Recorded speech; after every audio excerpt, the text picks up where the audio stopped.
The spiritual meaning behind why you appear younger than your age. Carl Jung's hidden insight. Have you ever been told you look younger than your age? That there's something different about your energy, something people can't explain, but can't stop noticing either. Carl Jung believed that wasn't an accident. He believed your appearance is a mirror of your soul, and that your timeless glow might be a sign of something much deeper. In this video, we're going to explore the hidden truth behind why some people age while others seem to awaken. And if you're one of those people who's always felt different, this message might finally explain why.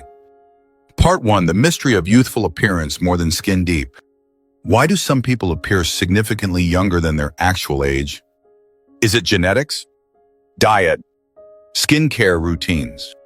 While these might play a part, depth psychologist Carl Jung believed that the secret to youthful energy lies far beneath the surface, deep in the layers of the unconscious mind. This is not about superficial beauty or vanity. It's about understanding the spiritual and psychological blueprint that shapes not just how we feel, but how we are perceived by others. When someone looks 10 years younger, it may be a biological anomaly, or it may be a reflection of deep inner alignment.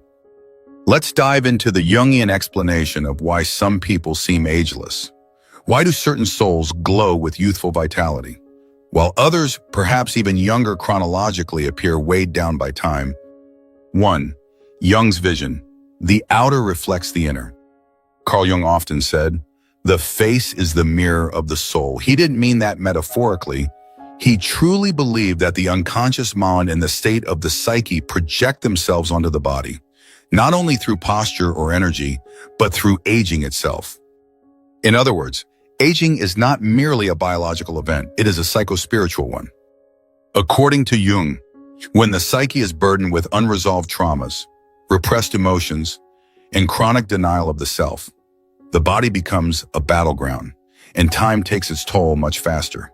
However, when a person is in alignment with their true self, when they have begun to integrate their unconscious and reconcile their inner oppositions, a remarkable transformation occurs. Their biological presentation slows down. They begin to radiate clarity. They lighten emotionally. They become luminous in presence, even if no one can explain why. 2. What makes someone look younger? Let's break it down psychologically.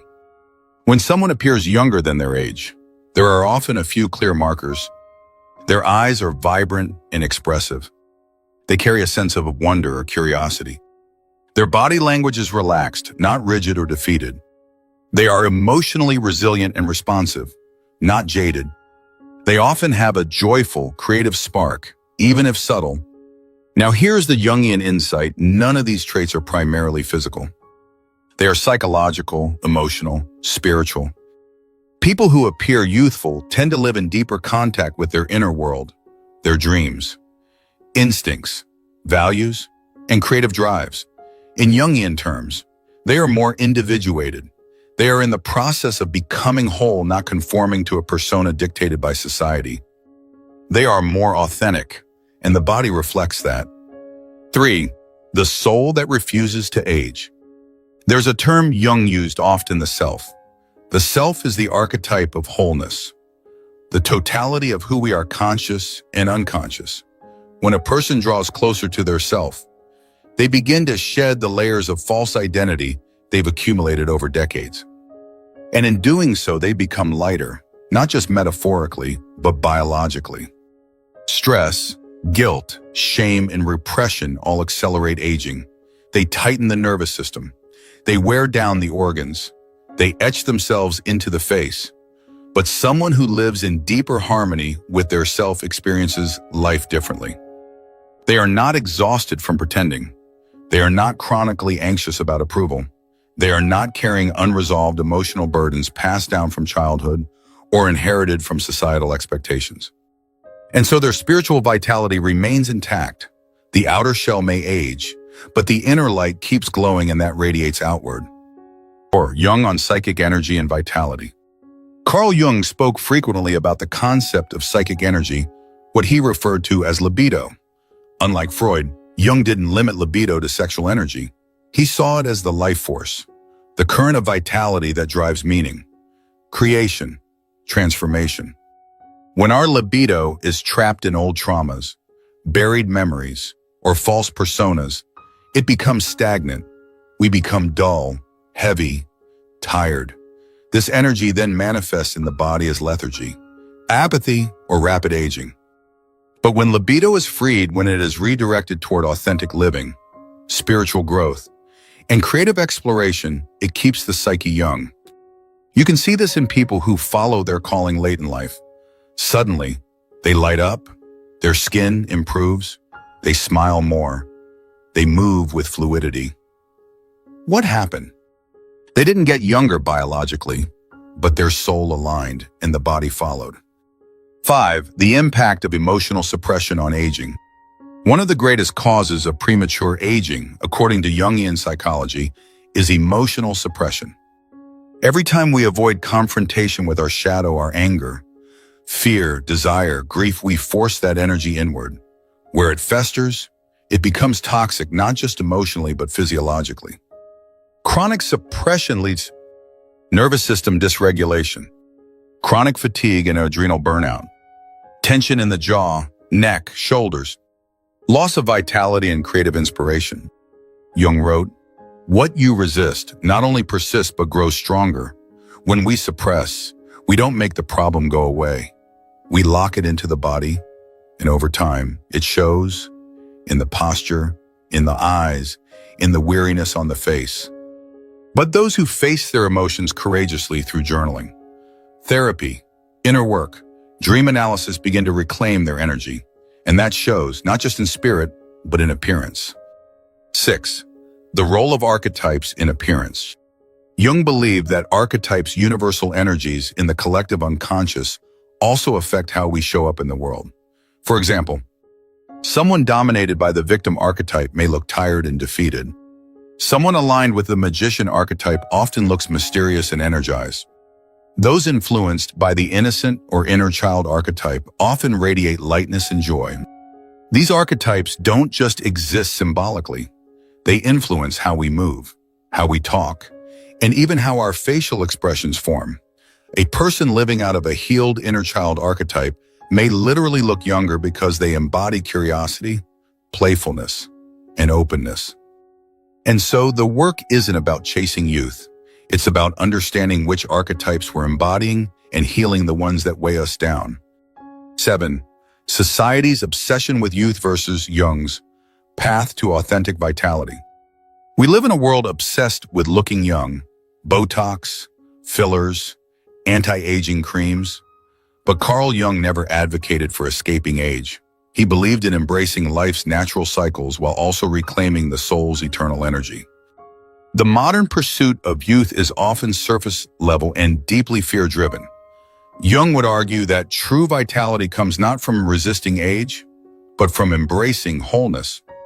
In fact, those who accept their age, who integrate their wisdom, who no longer try to prove anything, often appear younger than those desperately trying to hold on to an image. Why? Because surrender is a release of tension, and tension is what accelerates aging most. 8. The luminous soul has no age. In Eastern traditions, there's a saying, the soul never ages. Jung, deeply influenced by Eastern thought, would agree. He believed the human soul was outside of time, eternal, symbolic, and ever-evolving. When someone's soul is in contact with its eternal nature through meditation, creative expression, shadow work, and spiritual service, they begin to operate from a higher frequency. Their presence becomes magnetic, calming, enchanting. This isn't about how smooth their skin is. It's about the energetic signature they carry. People stop and stare. Children gravitate toward them. Strangers compliment their vibe. These are signs that someone is in alignment with a timeless energy. And yes, it shows on their face. 9. Final thoughts, the agelessness of the individuated self. So if you've ever been told you don't look your age, maybe it's not just genetics or good skincare. Maybe it's something deeper. Maybe you're a soul in alignment with yourself. Maybe you've done the hard work of healing your past. Maybe you're listening to your intuition, following your inner compass. Maybe your life energy is flowing, not blocked. Maybe you're more whole than you realize. In Jungian terms, you are in the process of individuation, and that process doesn't just transform the inner world. It transforms how you exist in the outer one too. And maybe, just maybe, that's why you still glow. Part 2. The inner child archetype. Jung's clue to timelessness. Why do some people seem to age in reverse, emotionally and energetically? It's not just about what they eat or how much they exercise. According to Carl Jung, a powerful force is at play, one that few people ever fully understand or embrace. That force is the inner child archetype. While most people grow up and abandon the magic, curiosity, and openness of childhood, Jung suggested something radical: the child within never disappears. Instead, it hides, waiting for acknowledgement, waiting to be healed, waiting to be allowed to play again. In Jungian psychology, the inner child is not a cute metaphor. It is a core aspect of the psyche, and the more connected we are to it, the more authentic, creative, and alive we become. In fact, Jung believed that reconnecting with the inner child is key to individuation, the soul's journey toward wholeness. 1. The inner child is real and it's still running your life. Most adults think they've outgrown their childhood, but Jung made it clear: just because you've aged doesn't mean your inner child has. You may now drive a car, file taxes, and maintain a job, but deep down, there's still a tender, emotional, imaginative part of you that responds to the world just as it did when you were 5. When someone compliments you and you light up, that's your inner child feeling seen. When you feel rejected and irrationally sad, that's your inner child remembering a forgotten wound. When you dance, laugh, or get lost in creative flow, that's your inner child coming alive. The problem is, most people abandon this inner child. They suppress it. They see it as weak or immature. And in doing so, they cut off the most life-giving part of themselves. And guess what happens when you cut off that part? You age emotionally, energetically, and often physically. 2. What the inner child has to do with looking younger. Have you ever noticed how some adults light up a room? Regardless of age, they laugh easily. They seem flexible, curious, spontaneous. There's a brightness in their eyes that says, life is still an adventure. These people are connected to their inner child. They haven't silenced the part of themselves that wonders, plays, loves, and dreams. Instead of becoming rigid and bitter with age, they've allowed themselves to remain open emotionally, spiritually, even physically. This doesn't mean they're irresponsible. On the contrary, reconnecting with the inner child helps a person become emotionally responsible because they've healed the root of their pain rather than avoid it. Jung believed that wholeness requires us to integrate all parts of ourselves, including the child within. And when we do, something magical happens. We become more creative. We laugh more. We worry less about appearances and social roles. We feel more connected to others. We begin to glow from the inside out. This glow is youthful energy, and it shows up in the body. 3. Suppressing the inner child ages you. Carl Jung didn't just talk about the power of the inner child, he warned about the dangers of suppressing it. When the inner child is neglected, several things happen. We lose access to emotional spontaneity. We become hyper-serious and rigid in our thinking. We begin to fear playfulness, joy, and vulnerability. We suppress memories and emotions that desperately want to be seen. This suppression creates emotional blockages. And over time, these blockages can turn into chronic stress, fatigue, depression, physical symptoms of premature aging. Remember, the body reflects the mind. When the psyche is burdened with repressed innocence, unprocessed childhood wounds, and denied joy, it loses its elasticity, and so does the skin, so does the voice, so does the heart. Or signs that your inner child is alive and well. Want to know if your inner child is active in your life? Here are some signs. You laugh often, and from the belly, not the head. You find beauty in small things: flowers, animals, music. You enjoy creative hobbies or imaginative activities. You are emotionally vulnerable and open, not numb. You find it easy to make friends or connect with children. You're playful, spontaneous, and don't take yourself too seriously. People like this often radiate a kind of ageless charm. They may be 60, but they feel 25. It's not a performance. It's not immaturity. It's vitality born from emotional integration. Jung would say that these people have reclaimed a vital part of themselves. They didn't grow up in the way most of society defines it. Instead, they grew into wholeness. 5. The wounded inner child and its role in aging. While a healthy inner child keeps us young, a wounded inner child can do the opposite. Jung observed that when childhood trauma, neglect, abuse, emotional invalidation is not healed, the inner child becomes a hidden saboteur in our adult lives.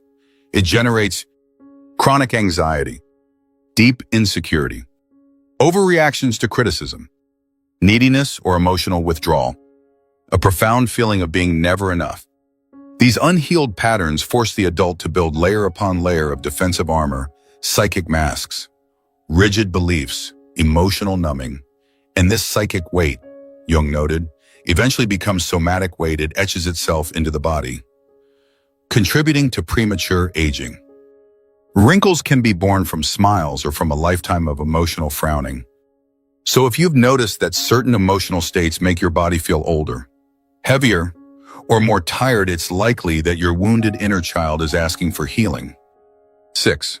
Reparenting the inner child, the anti-aging soul work. Jungian therapy emphasizes something called reparenting. This is the process of giving your inner child the love, care, and validation it never received. Through reparenting, you begin to talk to yourself with compassion rather than criticism. Allow yourself to play and rest without guilt. Set boundaries that protect your emotional safety. Rewrite the story of your worth and identity. Grieve what was lost in childhood, but celebrate what remains within. This process is not childish.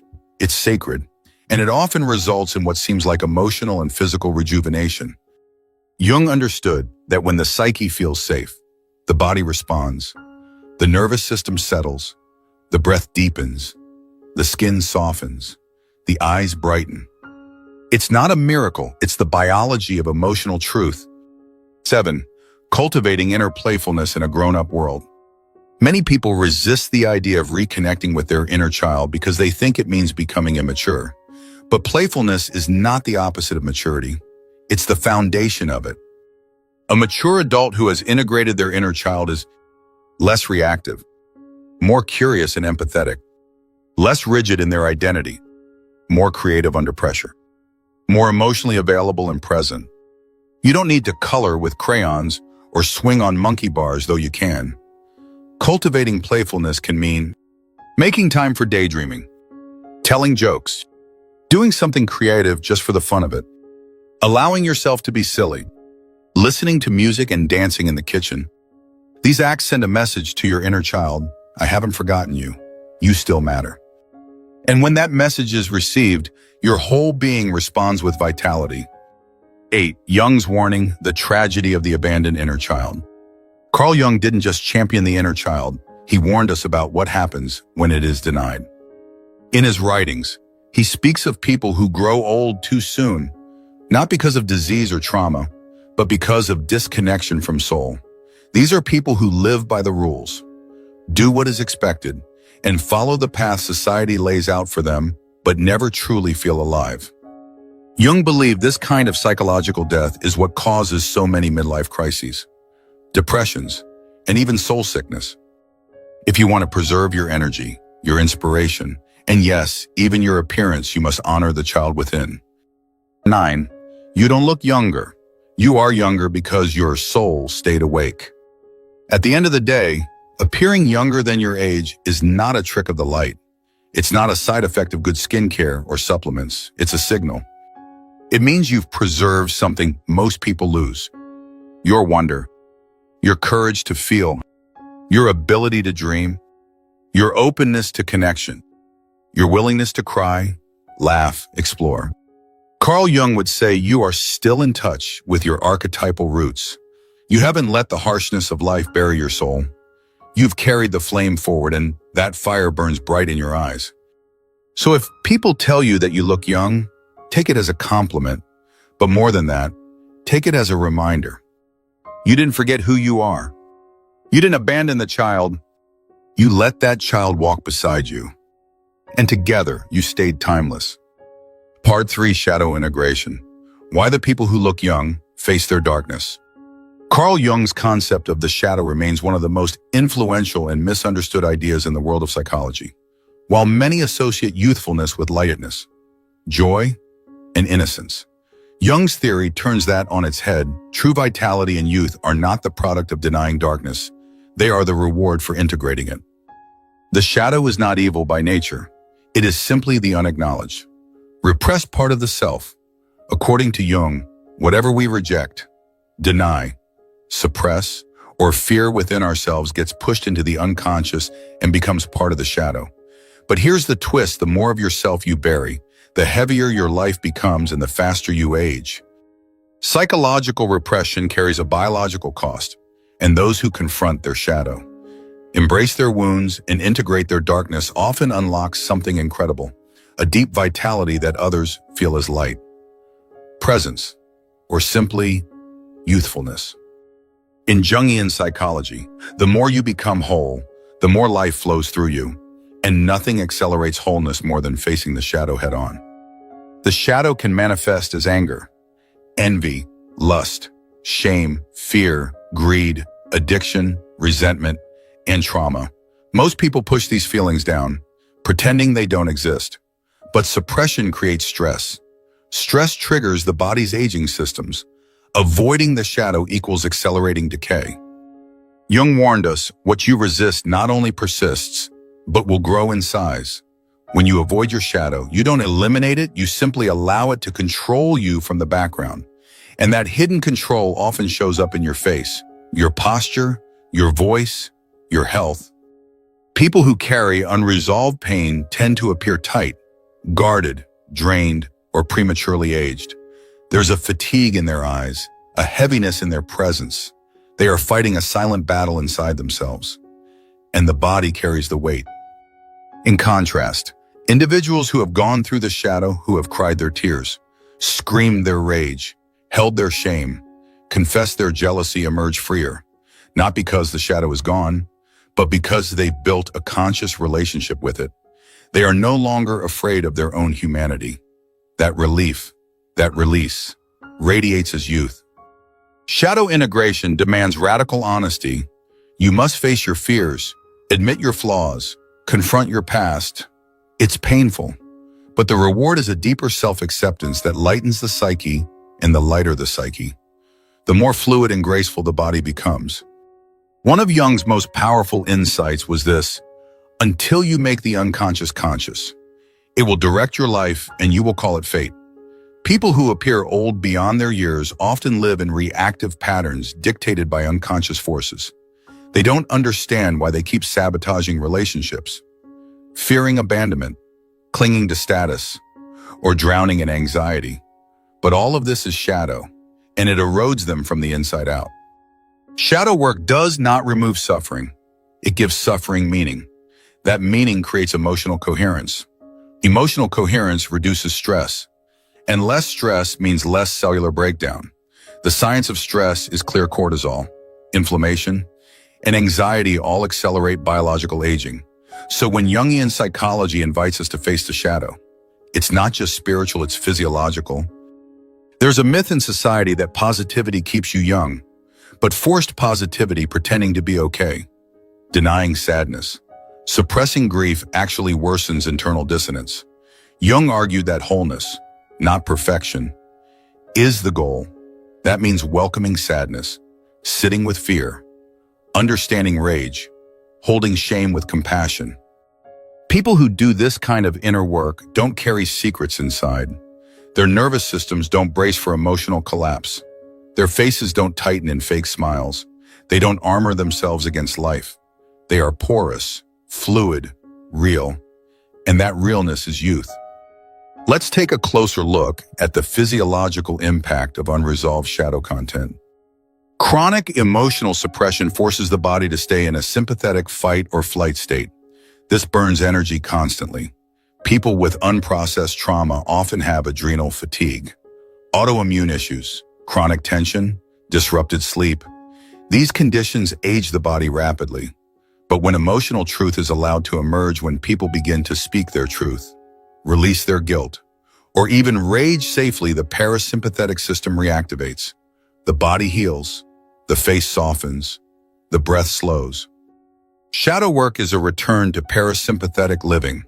It's what turns someone from reactive and defensive to relaxed and responsive.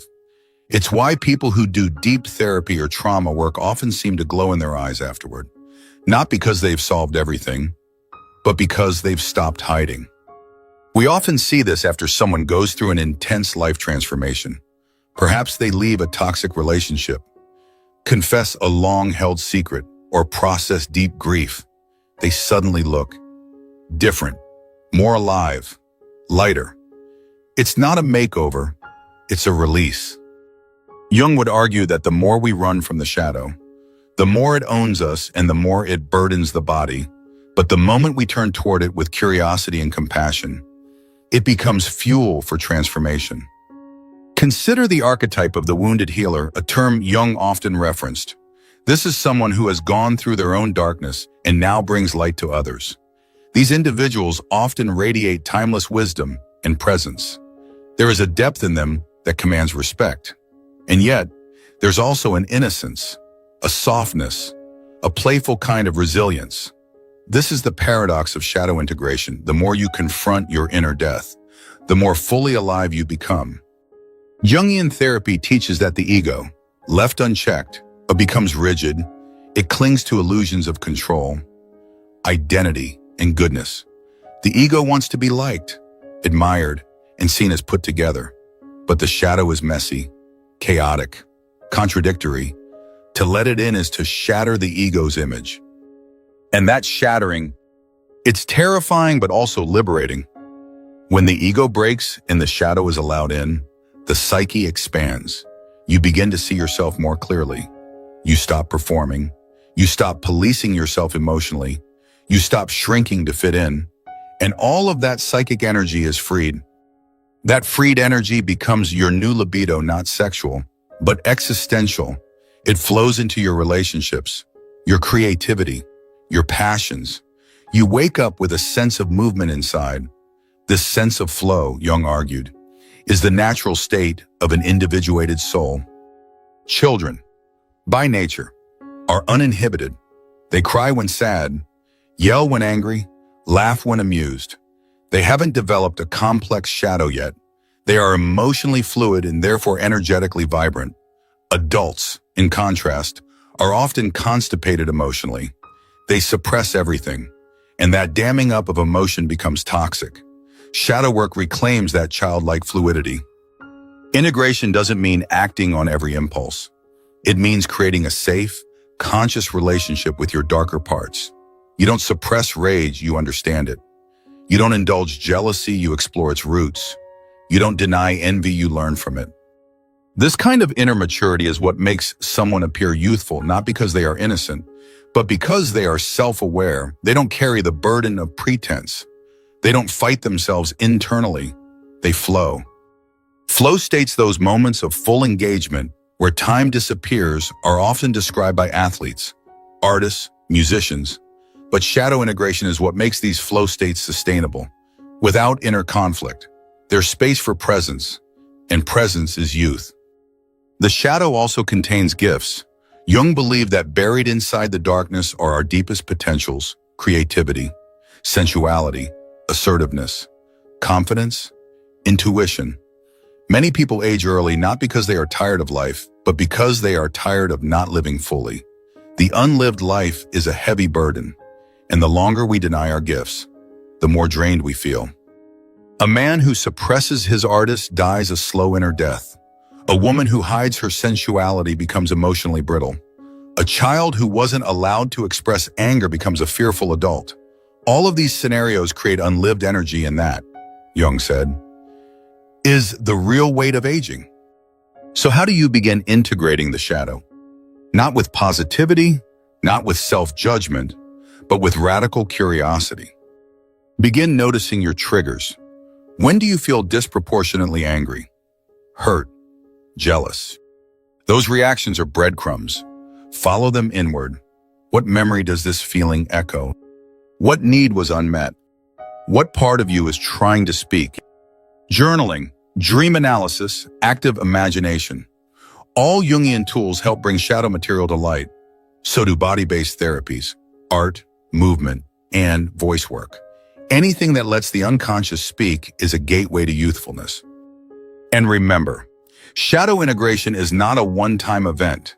It is a lifelong relationship with the parts of yourself you were told to hide. Every time you welcome a new part home, you become more whole, and the more whole you are, the less aging can grip you. People who do shadow work often become paradoxical. They are grounded but playful, wise but spontaneous, deep but light.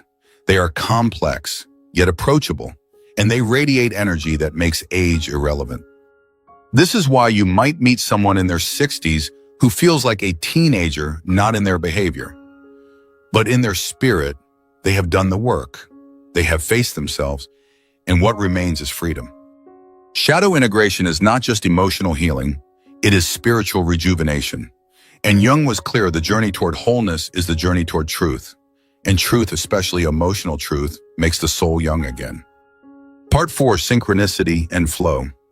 The universe rewards aligned souls.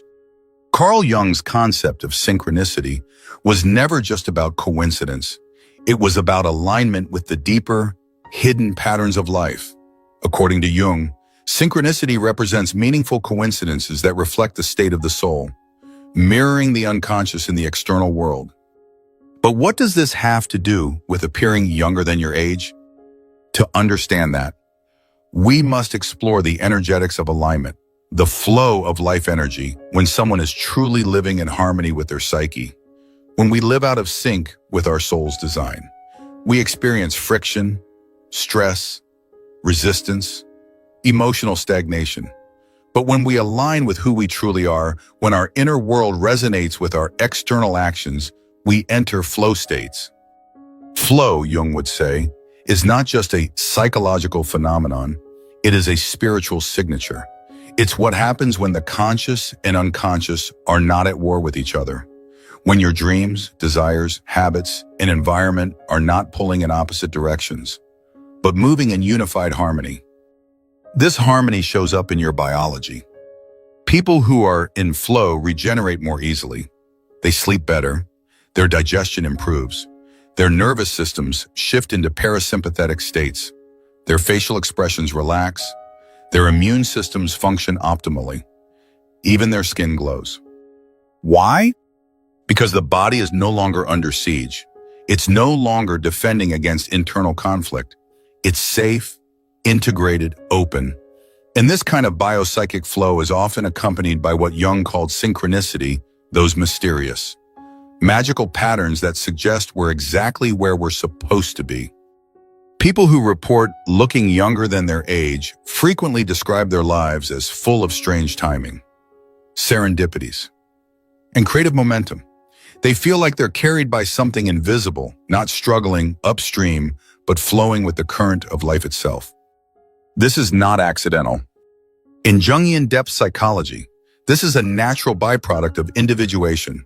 When a person listens to their dreams, confronts their shadow, follows their intuition, and integrates their polarities, they begin to emit a coherent field. Their psyche becomes unified, and that inner coherence is mirrored in the outer world as synchronicity and in the body as vitality. The body, Jung believed, is a symbolic system. If you're constantly sick, exhausted, inflamed, or aging rapidly, the body might be symbolizing the war inside. And that war is typically between who you are and who you've been conditioned to be.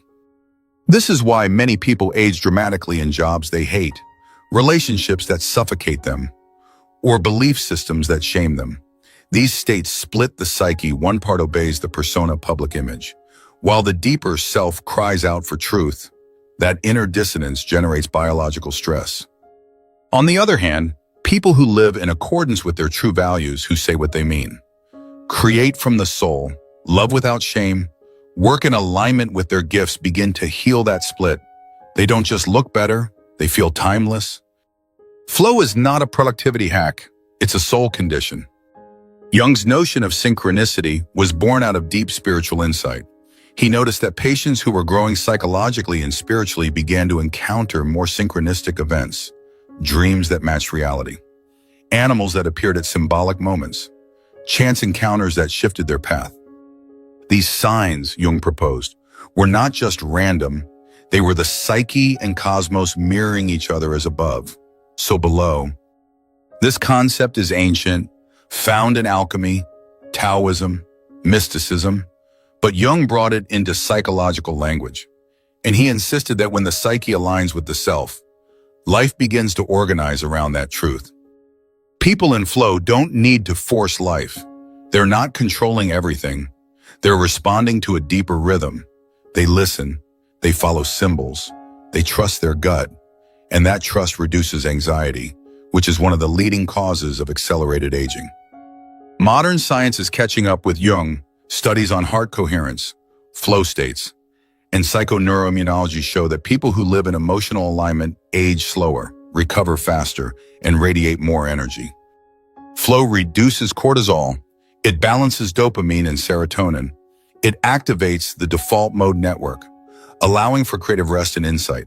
And all of this reflects in your posture, tone of voice, eye brightness, skin elasticity, even cellular regeneration.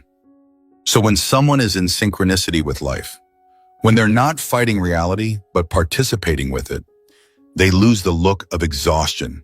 Their body isn't spending all its energy surviving. It's creating, moving, laughing, loving. You can feel this when you're around them. They don't drag time, they lighten it. They show up with presence. They make you feel more awake.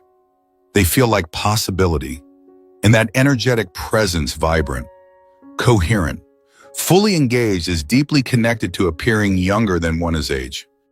Jung also believed that synchronicity arises when the conscious mind lets go of rigid control. Many people who are hyper-controlling, obsessive, and perfectionistic age faster not only because of stress, but because control fragments the psyche. It puts the ego in charge and silences the deeper self. When synchronicity is active, it means the ego has loosened its grip.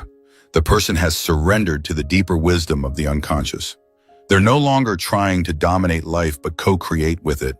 In this dance, this openness to mystery revitalizes the nervous system. Flow is, at its core, an openness to life. And openness is a youthful quality. Children are open. They learn easily. They adapt. They're emotionally expressive. They play. Adults lose that openness because of pain, trauma, shame, and social programming. But when you reclaim your openness through therapy, creativity, prayer, dream work, solitude, you begin to return to a state of biological trust. You live from the inside out, not the outside in, and that internal compass generates both synchronicity and vitality. Jung would say that synchronicity isn't something you create. It's something you allow by becoming yourself. The more authentically you live, the more the universe seems to respond. This is why some people, without trying, seem to be in the right place at the right time, or lucky. They are resonating with their inner truth, and the outer world echoes that vibration. Biologically, resonance lowers inflammation, balances the HPA axis, and increases mitochondrial efficiency, all of which affect aging. So the takeaway is not to chase youth, it's to chase truth.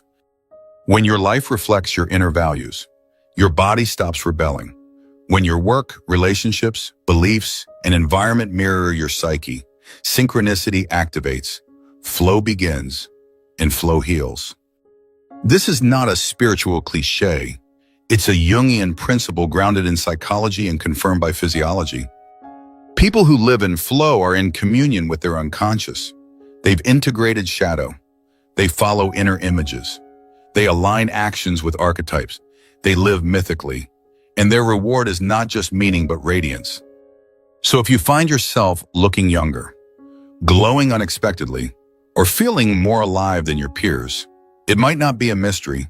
It might be a soul signature, the afterglow of a psyche that is finally, joyfully, in tune with life itself. Part 5, Individuation, the soul's journey toward wholeness and eternal youth. Carl Jung's concept of individuation is one of the most profound and often misunderstood ideas in depth psychology. It refers to the lifelong process of becoming who you truly are, integrating all the parts of your psyche into a unified whole. But individuation isn't just a spiritual or psychological path.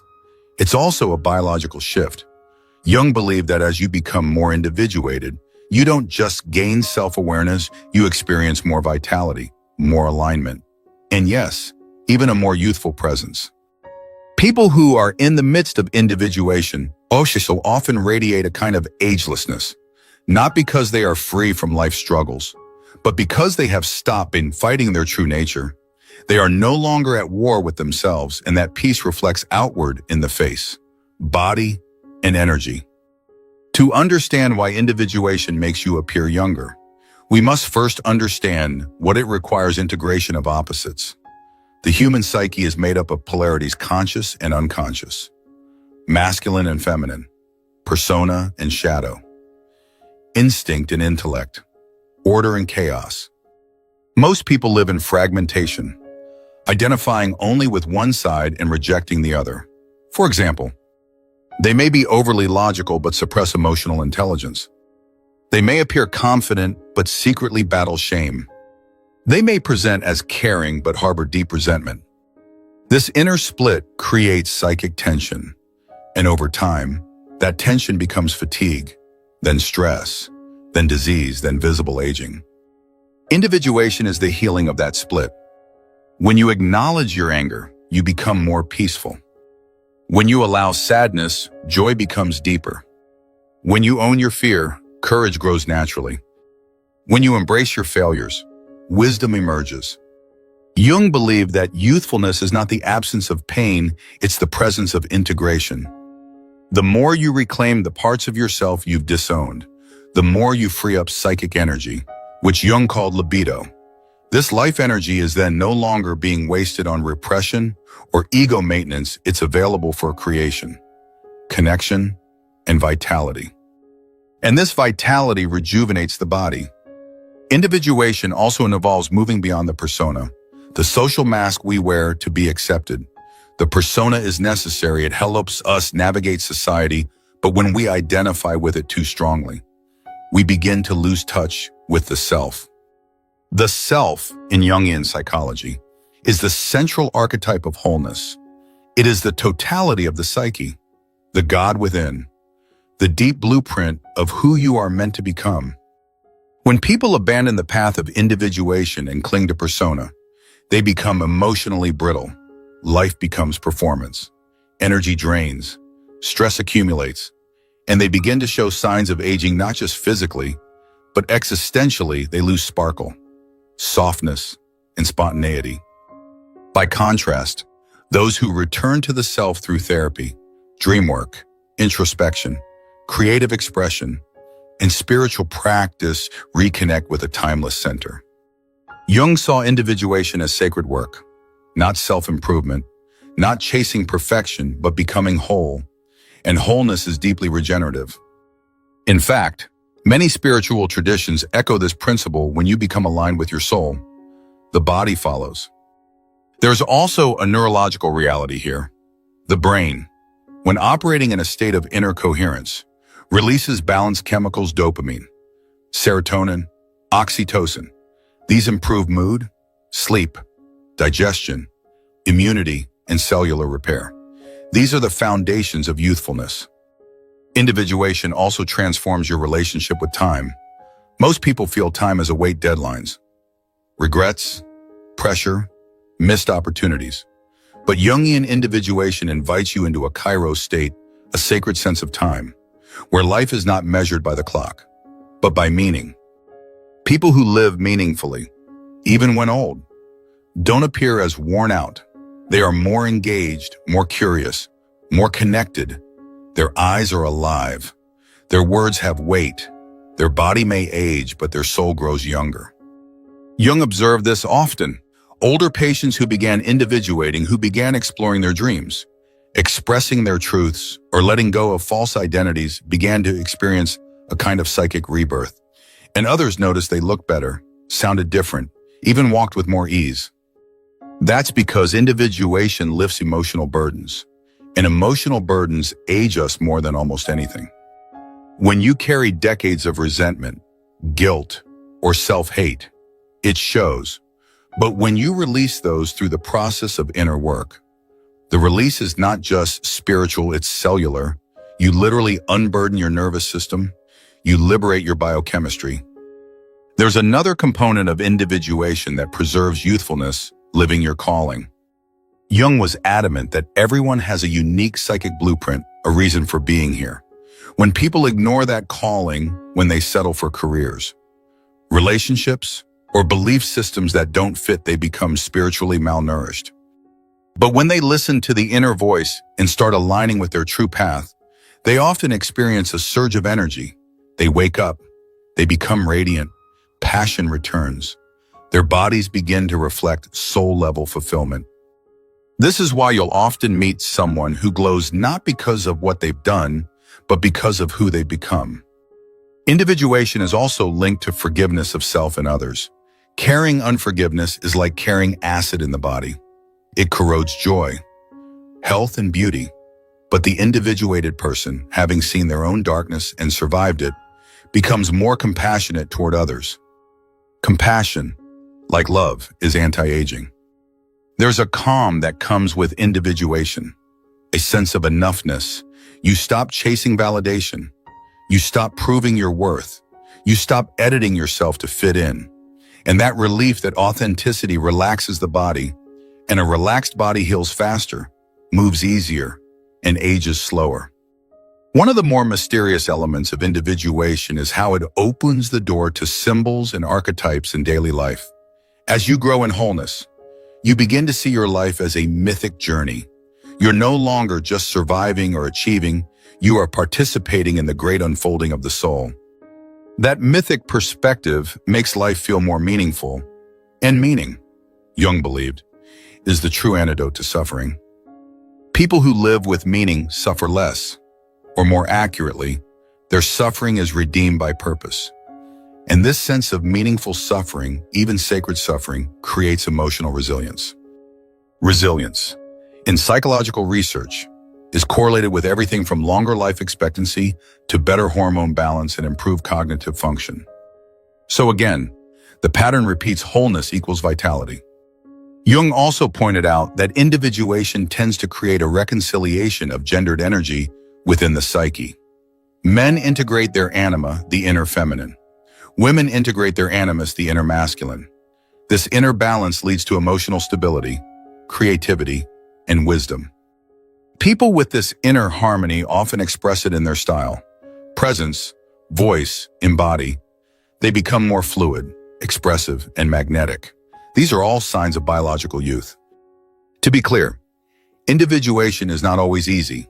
It often requires descent into the unconscious, into the past, into pain. It involves breaking false beliefs, grieving lost identities, and enduring the aloneness of transformation. But the reward is immense inner freedom. And inner freedom, Jung believed, is one of the rarest and most beautiful qualities in the world. It cannot be bought, it cannot be taught. It must be earned through the courageous journey into the self. And those who walk this path, they don't age like others do.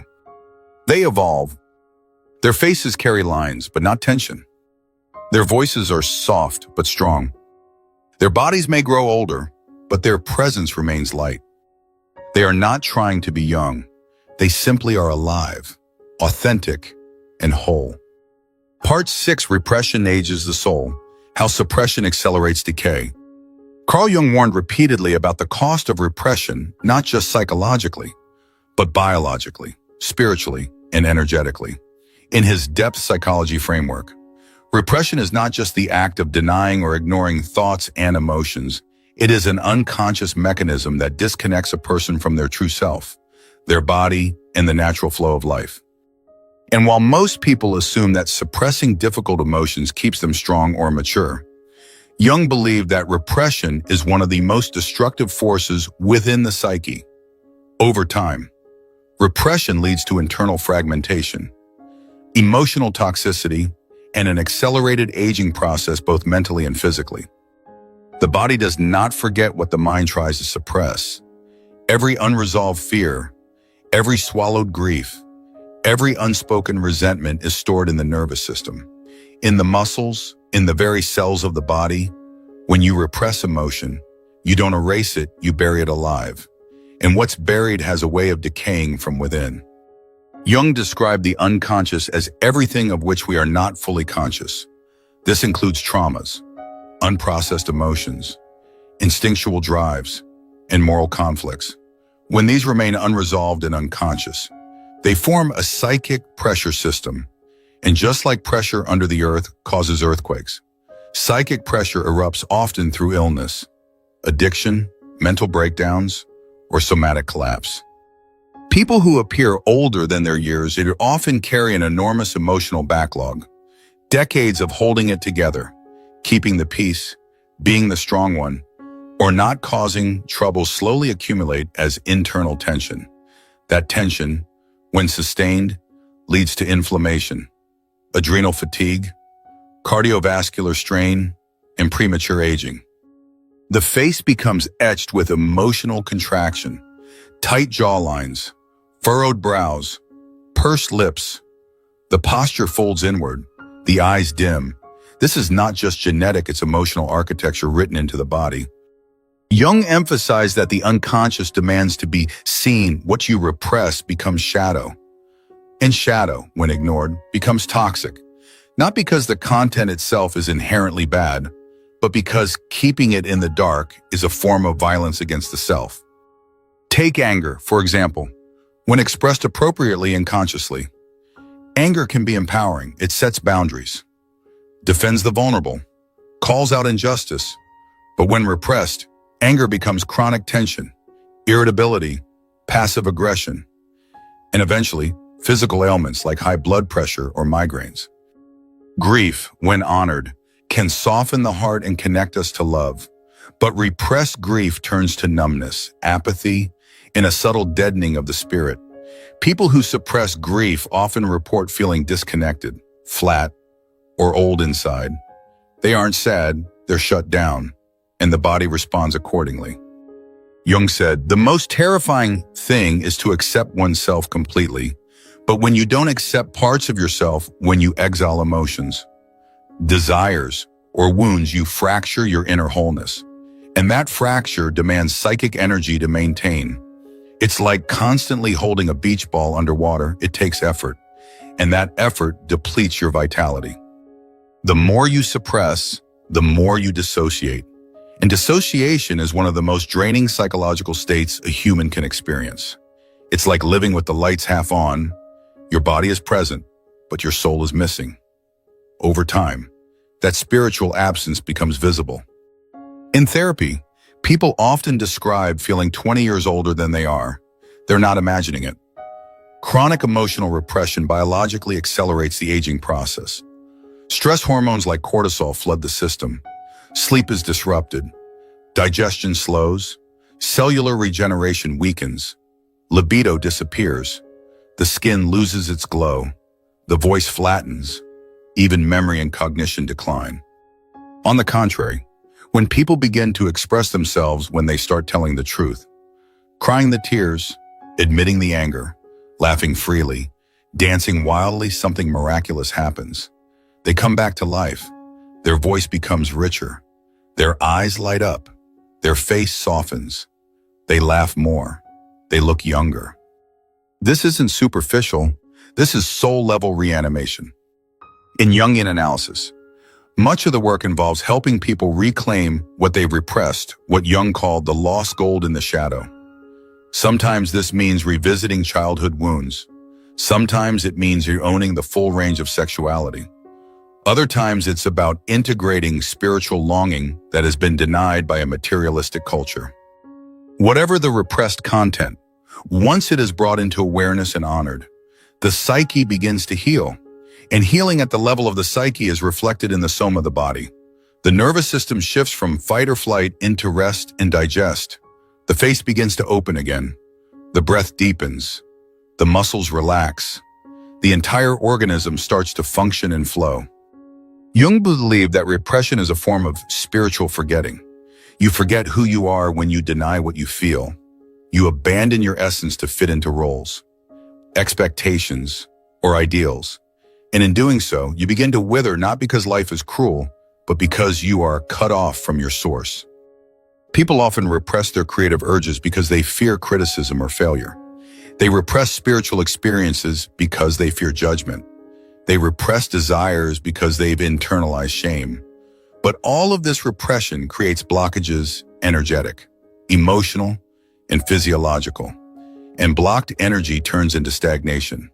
And stagnation, Jung would say, is one of the fastest roads to psychological decay. By contrast, expression keeps energy moving. Movement is life. Life is youth.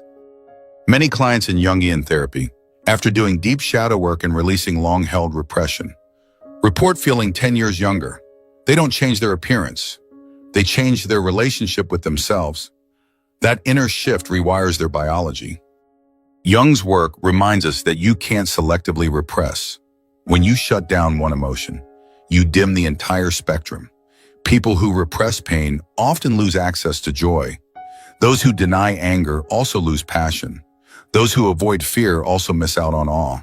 The dulling of emotional life is the dulling of existence itself, and it's visible in the mirror. Emotional vitality requires courage. It takes strength to feel deeply in a world that numbs. But that courage is rewarded with presence, the quality of being fully here, fully alive, and therefore fully ageless. People who allow themselves to feel not recklessly, but consciously develop emotional flexibility. This flexibility translates into bodily flexibility, psychological resilience, and spiritual youth. Consider people in their 60s who seem more vibrant than some in their 30s. What's the difference? Often, it's not diet or exercise, it's emotional authenticity. They don't carry secrets. They speak with honesty. They cry when moved. They laugh without restraint.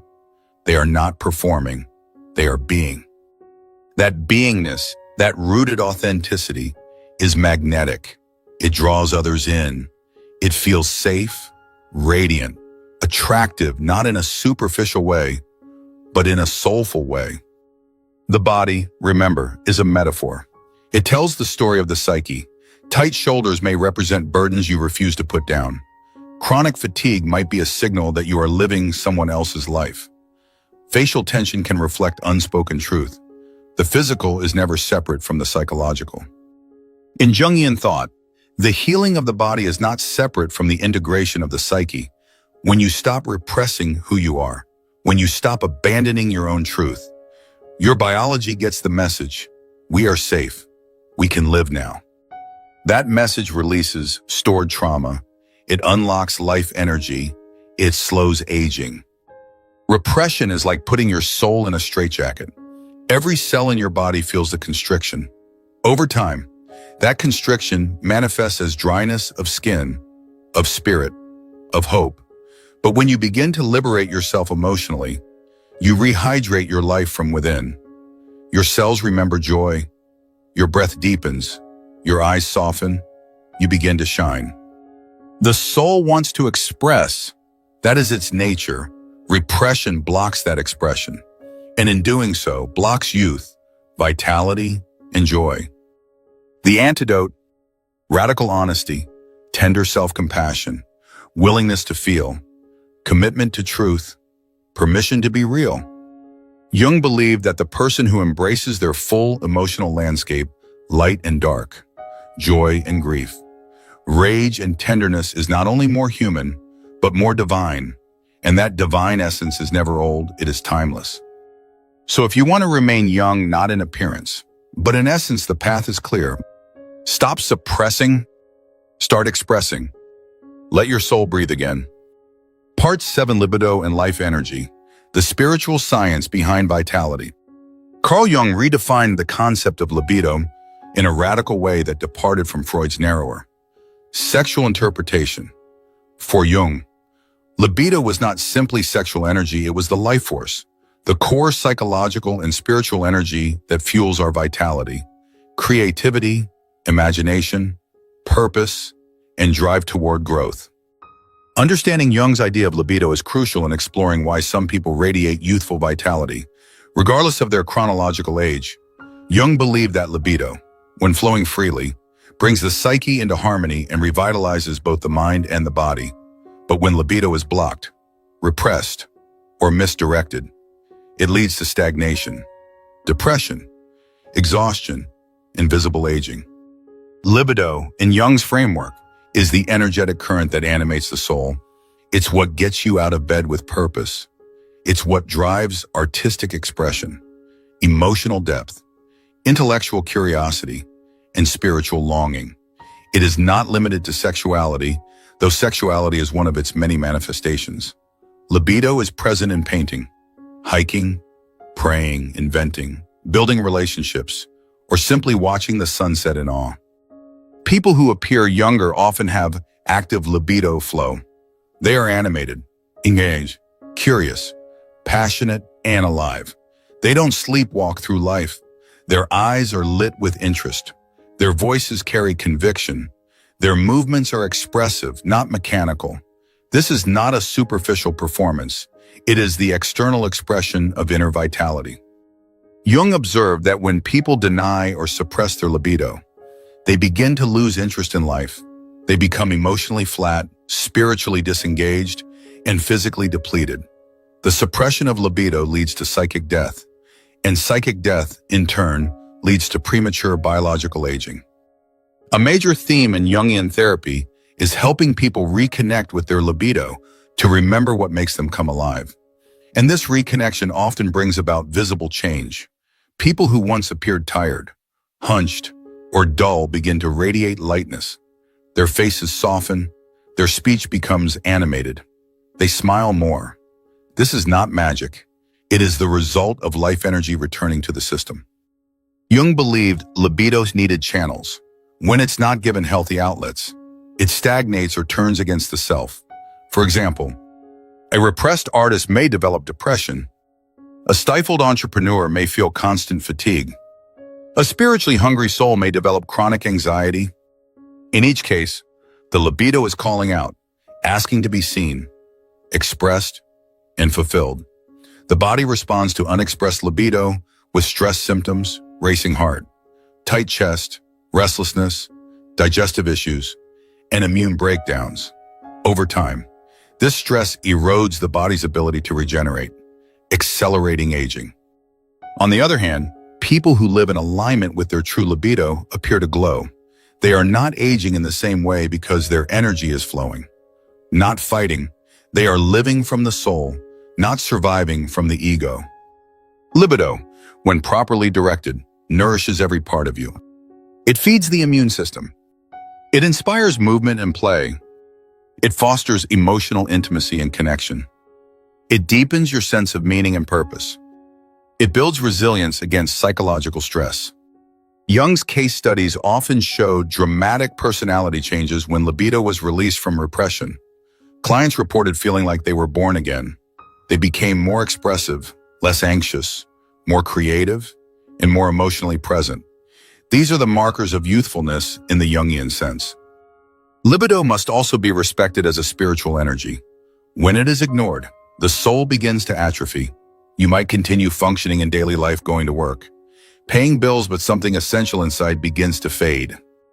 Many people mistake libido for intensity or extroversion, but libido has many shapes. A quiet mystic meditating in solitude is expressing libido. A writer staying up all night in creative flow is writing libido. A dancer lost in rhythm is embodying libido. A gardener nurturing life with her hands is channeling libido. Jung saw libido as teleological, goal-driven. It doesn't just want to release energy. It wants to unfold the self. It has a direction. When you follow your libido, you are often led toward your true purpose. And purpose, more than any cream or supplement, preserves youth. People with a strong sense of purpose report lower levels of cortisol, stronger immunity, and increased longevity. Why? Because purpose organizes the psyche. It provides a reason to metabolize experience, to keep evolving, to engage life fully. and engaging life fully is the surest way to stay alive in every sense. Jung warned that when libido is repressed for too long, it becomes neurotic. People start to experience bizarre symptoms, obsessions, fatigue, or intrusive thoughts. These are signals from the psyche that something important is being ignored or abandoned. The longer you ignore the voice of your libido, the louder it screams through illness, despair, or breakdowns. But the moment you turn toward it, even gently, it starts to soften, and when it's welcomed back, it brings gifts energy, clarity, excitement, beauty. Jung said, "The privilege of a lifetime is to become who you truly are. Becoming who you are requires libido. It is the fuel of individuation. Without it, there is no transformation, only maintenance, stagnation, and decay." So how do you activate libido? 1. Listen to what excites you, even if it scares you. 2. Honor your creative impulses, without judgment. 3. Feel your emotions fully, without intellectualizing. 4. Move your body in ways that feel expressive and natural. 5. Rest when needed, because rest restores libido. 6. Connect to beauty, nature, music, or poetry. 7. Take risks that align with your soul, not your ego. These practices create libidinal flow, and this flow shows up in your skin, your posture, your voice, your energy field. You become more magnetic, not because you're trying to be attractive, but because you're alive from within. Jung also linked libido to archetypal energy. For example, someone stepping into the creator archetype might channel libido into art or invention. Someone entering the lover archetype might radiate warmth, sensuality, and presence. Someone embodying the sage might feel libido as wisdom, insight, and inner glow. The key is not to mimic others, but to find your unique energetic blueprint and live it fully. When libido flows naturally, life becomes a dance. Time slows down. You feel connected to something eternal. You stop aging from the inside out. You feel like yourself, possibly for the first time in years. And others notice. They might say, "You look amazing," or "Something's different about you," or "I love being around your energy." They can't name it, but you can. It's libido. It's life. It's you, finally unrepressed. Part 8. Jungian types in the ageless persona. When personality preserves youth. Carl Jung's theory of psychological types remains one of his most influential contributions. It laid the foundation for the modern MBTI Myers-Briggs type indicator and reshaped how we understand personality not as static traits, but as dynamic psychic functions that shape how we perceive, process, and interact with the world. But what Jung hinted at, and what most mainstream discussions miss, is the link between personality type and vitality. Jung understood that your type isn't just about preference. It's a map of psychic energy flow, and how you use, suppress, or over-identify with that flow directly impacts your emotional health, physical appearance, and even your rate of aging. Certain personality types tend to exhibit more visible youthfulness, not because they are superior, but because their energy patterns keep them in deeper connection with creative flow, emotional spontaneity, and flexible persona expression, and those factors, over time, contribute to a lighter, more vibrant appearance. Jung believed the psyche functions best when it is balanced between the 4 main functions: thinking objective analysis, feeling subjective value judgments, sensation real-time perception of reality, intuition, unconscious pattern recognition. Each of us has a dominant function and a supporting auxiliary. The other 2 are inferior, and shadow functions remain less conscious. The balance or imbalance of these functions affects vitality.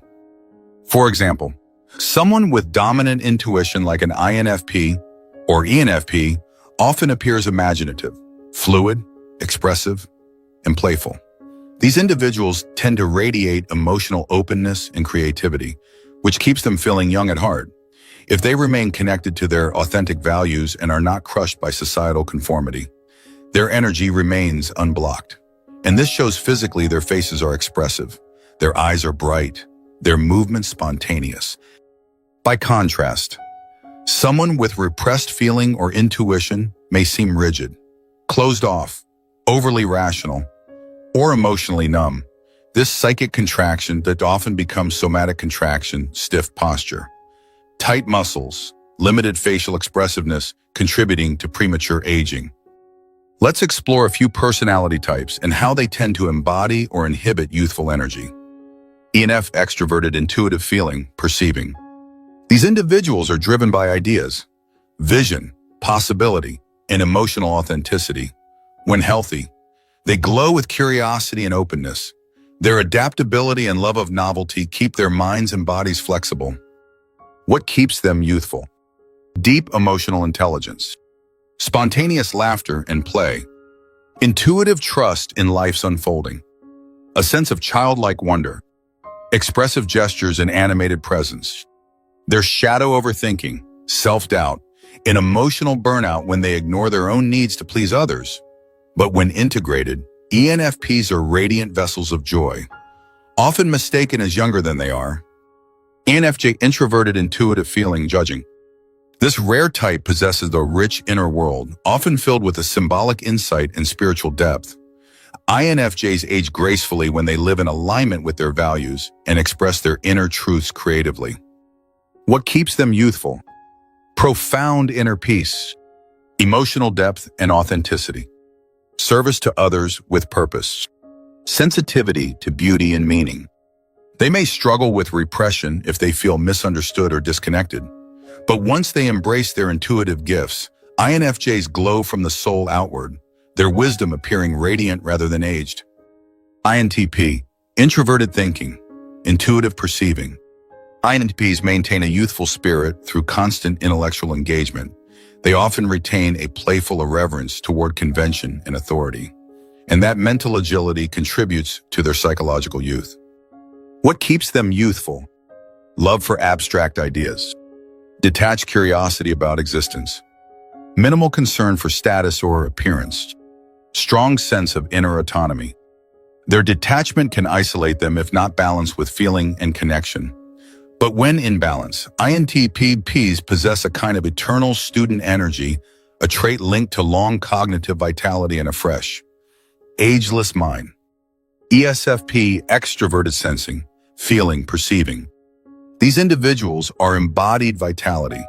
They live in the present, engage their senses, and tend to experience life fully. Their youthfulness often expresses itself physically through movement, fashion, music, and social connection. What keeps them youthful? Energetic connection with their body, deep emotional attunement, love of fun, color, and laughter, openness to pleasure and spontaneity. Without purpose, they may chase surface-level pleasures. But when grounded, ESFPs are embodiments of joyful life force, with faces that rarely lose their lightness. ISTJ, introverted sensing, thinking, judging. ISTJs age well with her living a life of integrity and internal order. They find energy in structure, reliability, and service, and are often grounded, wise, and resilient. What keeps them youthful? Clear sense of duty, disciplined lifestyle, deep emotional loyalty, consistency, and quiet confidence. Abundance. If too rigid, they may suppress emotions or intuition, which leads to internal stress. But when they embrace flexibility and warmth, ISTJs become ageless, elder strong, gentle, and enduring. Jung's point was not that one type is better than another, but that living in alignment with your type is key to psychological well-being. The problem arises when people over-identify with their dominant function and neglect their inferior function. For instance, an ESTJ, extroverted thinking, who never develops feeling may become emotionally flat and hardened with age. An INFP who avoids thinking may live in fantasy and lose vitality to internal chaos. Jung's solution: integration through individuation. As people develop their weaker functions, usually through midlife or deep inner work, they become more whole, more balanced. This internal equilibrium manifests externally as vitality, presence, and often an unexpected reversal of aging indicators. Another important Jungian concept is the persona or social mask. When people over-identify with their persona, e.g., always being the achiever, the caretaker, the nice one, they sacrifice authenticity over time. This leads to repression, exhaustion, and emotional numbness. But those who learn to wear the persona lightly, to drop the mask when needed, to be vulnerable, to laugh at themselves, tend to feel and look younger. Why? Because pretending is exhausting, and exhaustion ages you. Youthfulness is not about always being cheerful or optimistic. It's about freedom of emotional movement. When your psyche is not stuck defending an image, you have more energy to be real, and that realness is magnetic. Jungian personality work helps us understand what drains and what nourishes us. Introverts need solitude to recharge their batteries. Extroverts need connection. Sensors need tangible reality. Intuitives need ideas and possibilities. Thinkers need truth.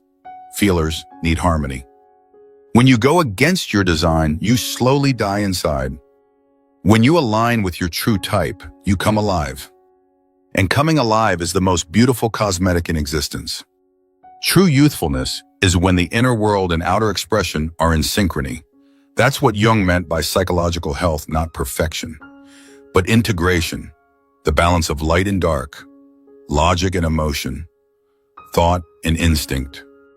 If your type values expression, express. If your type needs solitude, protect it. If your type thrives in movement, move. If your type blooms in curiosity, explore. That is how you preserve your essence. That is how you stay young in spirit, even as your years increase. Part 9, the spiritual gift of appearing younger. You are not of this world. Carl Jung did not see the soul as merely a metaphor. He believed it was real, eternal, and archetypally structured. For Jung, the soul is the carrier of both individual purpose and collective wisdom, an invisible presence that guides, warns, and transforms the ego throughout life. And when someone appears significantly younger than their chronological age, Jung would not dismiss it as mere biology or genetics. He would interpret it as a spiritual signature, an indication that the individual is closer to their self, more attuned to the rhythms of the soul rather than the demands of the world. You look younger because your soul has not been domesticated. To Jung, most people are born wild but quickly conditioned into roles.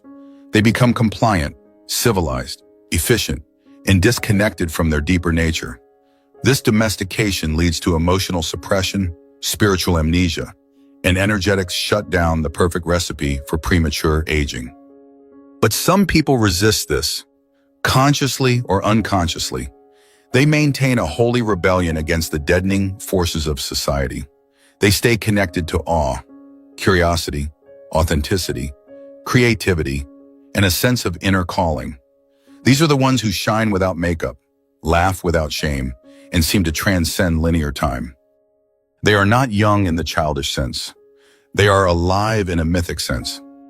Jung would say they are closer to the archetype of the divine child, the inner source of renewal, potential, and transformation. The divine child is not naive. It is the spiritual essence that lives within the fully individuated self. It is present in Christ, in Krishna, in mythic heroes who rise from ashes to become something more than human. People who appear younger often carry this archetype unconsciously.